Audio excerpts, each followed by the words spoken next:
ശ്രീ ജലീൽ പുനലൂർ, അവിലും മലരും കുന്തിരിക്കവും കരുതി വെച്ചോളൂ എന്ന് പറഞ്ഞ് ഭീഷണിപ്പെടുത്തിയ ഒരു രാഷ്ട്രീയ പ്രസ്ഥാനമാണ് SDPI. ആ SDPIയുടെ പിന്തുണ നിരുപാധികം നിങ്ങൾ വാങ്ങുന്ന സാഹചര്യമാണ്. ഈ MA ബേബി എന്തൊക്കെ പറഞ്ഞാലും ബംഗാളിൽ SDPIയും CPM-ഉം തമ്മിൽ നല്ല ഇരിപ്പ് വശമാണ്. ത്രിപുരയിൽ അങ്ങനെ തന്നെ, ഇവിടെയും അങ്ങനെ തന്നെയാണ്. ഇവിടെ വേങ്ങരയിലെ നിങ്ങളുടെ സ്ഥാനാർത്ഥി ആരാണ് എന്നുള്ള കാര്യത്തിൽ പ്രത്യേകം ഞാൻ പറയേണ്ടതില്ലല്ലോ. കഴിഞ്ഞ തവണ SDPIയുടെ സ്വതന്ത്ര സ്ഥാനാർത്ഥിയായ സബാഹാണ് ഇത്തവണ ഇടതുപക്ഷത്തിൻ്റെ സ്ഥാനാർത്ഥി. മങ്കടയിലും SDPIയുടെ സ്ഥാനാർത്ഥിയെ പിൻവലിച്ചത് LDF-ന് വേണ്ടിയാണ്. മാത്രവുമല്ല, പാലക്കാട്, നിങ്ങൾക്ക് വലിയ സ്വാധീനമുള്ള പാലക്കാട്, ഒരു പാർട്ടി അംഗത്തെ പോലും, പാർട്ടിയിൽ പ്രവർത്തിക്കുന്ന ഒരാളെ പോലും അവിടെ മത്സരിക്കാൻ കിട്ടിയില്ല. പകരം ഒരു ഹോട്ടൽ വ്യവസായിയെ പാലക്കാട് നിർത്തുന്ന സാഹചര്യം കാണുകയാണ്. യഥാർത്ഥത്തിൽ മതം എന്ന ഒറ്റ കാരണം കൊണ്ട് നിങ്ങളും അതേ രീതി തന്നെ പിന്തുടരുകയാണ്. അല്ല, ഇടതുപക്ഷ ജനാധിപത്യ മുന്നണി ചില മണ്ഡലങ്ങളിൽ സ്വതന്ത്രന്മാരെ പരീക്ഷിക്കുന്നതിൽ വലിയ പരിഹാസം തോന്നുന്ന BJPയോട് ഞാനൊന്ന് ചോദിക്കട്ടെ. ഈ രാജ്യം ഭരിക്കുന്ന കക്ഷി എൻ്റെ മണ്ഡലത്തിൽ പുനലൂരിൽ കൊണ്ടുവന്നിരിക്കുന്നത് ചക്കയാണ്. നമ്മൾ ജീവിതത്തിൽ ഒരു രാഷ്ട്രീയ പാർട്ടികളും കണ്ടില്ലാത്ത ഒരു ചിഹ്നമാണ് ചക്ക. 140 നിയോജക മണ്ഡലങ്ങളിൽ ചക്കയ്ക്ക് തന്നെ വാരിക്കോരി കൊടുത്തിരിക്കുന്നത് 20-25 സീറ്റാണ്. തെങ്ങിന് കൊടുത്തിട്ടുണ്ട്, പിന്നെ ചെണ്ടയ്ക്ക് കൊടുത്തിട്ടുണ്ട്. അപ്പൊ BJPയുടെ ഗതി കേരളത്തിൽ ഇതാ.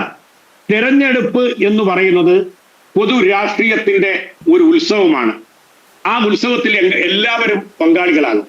കേരളത്തെ സംബന്ധിച്ചിടത്തോളം 2 മുന്നണികളായി കേരള രാഷ്ട്രീയം ധ്രുവീകരിച്ചിരിക്കുകയാണ്. ഇതിന്റെ ഇടയ്ക്ക് BJP തെരഞ്ഞെടുപ്പ് ആസന്നമാകുന്ന കാലഘട്ടങ്ങളിൽ ഇങ്ങനെ ഞങ്ങളും ജീവിച്ചിരിക്കുന്നുണ്ടെന്ന് കാണിക്കാൻ ചാനലുകളിലും പൊതുനിരത്തിൽ വന്ന് കുറെ ജൽപ്പനങ്ങൾ വിളിച്ചു പറയാറുണ്ട്.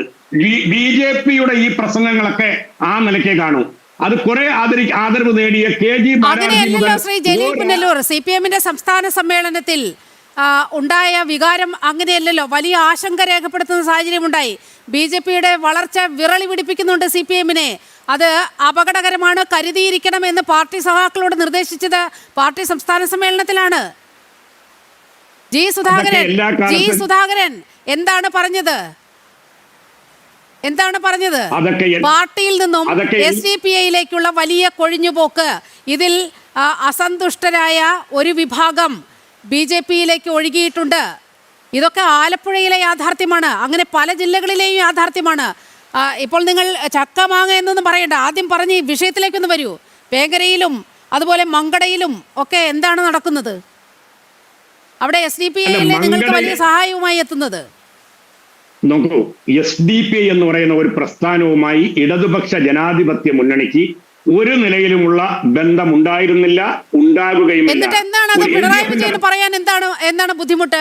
അങ്ങനെ ഒരു ഇടപാടില്ല എന്നുണ്ടെങ്കിൽ മാധ്യമപ്രവർത്തകർ ചോദ്യം ചോദിക്കുമ്പോൾ അങ്ങനെ ഒരു ബന്ധം ഞങ്ങൾക്ക് ഇല്ല, ഞങ്ങൾ SDPIയുമായി സഹകരിക്കില്ല എന്നല്ലേ അതിൽ ഒരു വിശുദ്ധി ഉണ്ടെങ്കിൽ മുഖ്യമന്ത്രി പറയേണ്ടത്?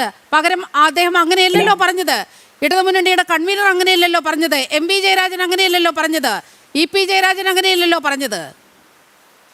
ഏതൊരു ജയരാജന്മാരെക്കാളും ഏറ്റവും മുന്നിൽ പാർട്ടിയുടെ നിലപാട് പ്രഖ്യാപിക്കുന്നത് പാർട്ടിയുടെ സെക്രട്ടറിയാണ്. പാർട്ടിയുടെ ദേശീയ സെക്രട്ടറി കൂടി അറിഞ്ഞുകൊണ്ടല്ലേ വേങ്ങരയിൽ സബാഹിനെ സ്ഥാനാർത്ഥിയാക്കിയത്?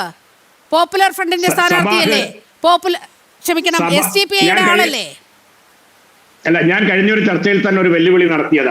ഈ സബാഹ് കുണ്ടുകുഴയ്ക്കൽ എന്ന് പറയുന്ന എന്റെ ഏറ്റവും അടുത്ത സുഹൃത്തായ അദ്ദേഹം ഏതെങ്കിലും ഒരു കാലഘട്ടത്തിൽ SDPIയുമായി ബന്ധപ്പെട്ടതിന് എന്തെങ്കിലും ഒരു തെളിവ് നിങ്ങൾക്ക് ഹാജരാക്കാൻ സാധിക്കുമോ? കഴിഞ്ഞ തെരഞ്ഞെടുപ്പിൽ ഒന്നും വേണ്ട. കഴിഞ്ഞ തെരഞ്ഞെടുപ്പിൽ 2021 നിയമസഭാ തെരഞ്ഞെടുപ്പിൽ സബാഹിന് പിന്തുണ നൽകിയത് SDPI ആണ്. പിന്തുണ നൽകിയത്.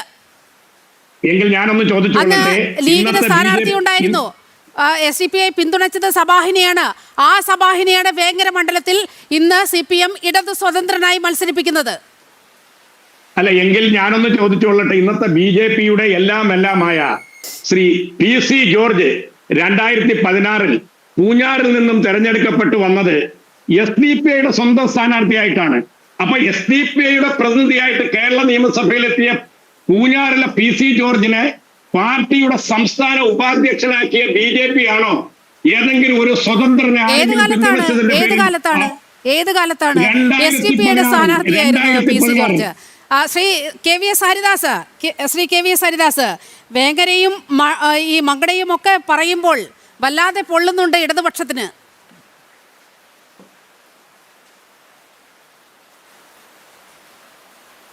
അല്ലെന്ന് ഈ നമ്മൾ ഒരു അധികം പഴക്കമുള്ള ചരിത്രത്തിലേക്കൊന്നും പോകണ്ട. കഴിഞ്ഞ നിയമസഭാ തെരഞ്ഞെടുപ്പിൻ്റെ സമയത്ത് അമ്പലപ്പുഴയിലെ സ്ഥാനാർത്ഥി നിർണയം സംബന്ധിച്ച് CPM-ലുണ്ടായ തർക്കം എന്തായിരുന്നു? ഒന്ന് സഖാക്കന്മാർ ആലോചിച്ച് നോക്കൂ. സലാമിനെ ചൊല്ലി അവിടുത്തെ സ്ഥാനാർത്ഥി സുധാകരനെ മാറ്റി പകരം ഒരു സ്ഥാനാർത്ഥിയെ കൊണ്ടുവന്നല്ലോ. ആ സലാം അദ്ദേഹത്തിൻ്റെ പിന്നാമ്പുറങ്ങളെക്കുറിച്ച് സഖാക്കന്മാർ പറഞ്ഞു നടന്നത് എന്തായിരുന്നു? സുധാകരൻ സൂചിപ്പിച്ചത് എന്തായിരുന്നു? ആരുടെ സ്ഥാനാർത്ഥിയാണ്, ആരുമായിട്ടുള്ള ബന്ധം കൊണ്ടാണ് അയാൾ സ്ഥാനാർത്ഥിയായത്? നിങ്ങൾ ഓർക്കുന്നുണ്ടോ? കേരളം സമഗ്രമായിട്ട് ചർച്ച ചെയ്ത വിഷയമല്ലേ? ഞങ്ങൾക്ക് ഇത്തരം ദേശവിരുദ്ധ ശക്തികളോട് ഒരേ നിലപാടേ ഉള്ളൂ. എന്നും അന്നും ഇന്നും ഒരു സംശയം വേണ്ട. പക്ഷേ നീലിമ, ഒരു കാര്യം നമ്മൾ മറന്നുകൂടാ. കമ്മ്യൂണിസ്റ്റുകാർക്കും കോൺഗ്രസ്സുകാർക്കും ഏത് കാലത്തും ഈ ദേശവിരുദ്ധതയോട് ചേർന്ന് നിൽക്കാനുള്ള യോഗമേ ഉണ്ടായിട്ടുള്ളൂ.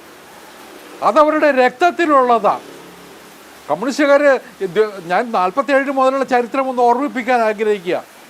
മുസ്ലിം ലീഗ് നിരാഷ്ട്രവാദവുമായിട്ട് വന്നപ്പോൾ അതിനെ പിന്തുണച്ചവരാണ് ഇന്ത്യയിലെ കമ്മ്യൂണിസ്റ്റുകാർ. ഇന്ത്യയെ വെട്ടിമുറിക്കാൻ കൂട്ടുനിന്നവരാണ് കോൺഗ്രസ്സുകാർ, നെഹ്റുവും കൂട്ടരും. ഗാന്ധിജിയുടെ ആഗ്രഹം മറികടന്നുകൊണ്ട്, ഗാന്ധിജിയെ അറിയിക്കാതെ, ഗാന്ധിജിയുടെ നിലപാടറിയാതെ ഇന്ത്യയെ വെട്ടിമുറിച്ചവരല്ലേ ഇവർ. പണ്ട് അതിനുശേഷം ചൈന ആക്രമിച്ചപ്പോൾ എന്തായിരുന്നു നിലപാട്? അന്ന് EMS പറഞ്ഞത് വളരെ വിഖ്യാതമായ പ്രസ്താവനയുണ്ട് നമ്പൂരിപ്പാടിൻ്റെ.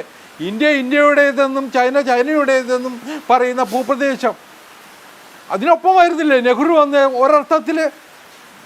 ഞാൻ സൂചിപ്പിച്ചത്, ഇങ്ങനെ ഏതെല്ലാം ഘട്ടത്തിൽ രാജ്യം പ്രതിസന്ധി നേരിട്ടിട്ടുണ്ടോ, അത് ഏറ്റവും ഒടുവിൽ ഓപ്പറേഷൻ സിന്ദൂർ വരെ, അല്ലെങ്കിൽ നമ്മുടെ കഴിഞ്ഞ കാലഘട്ടത്തിൽ പാകിസ്ഥാനിൽ നടത്തിയ സർജിക്കൽ സ്ട്രൈക്കിൻ്റെ സമയത്ത് ഒക്കെ ഇവരെടുത്ത നിലപാടെന്താ?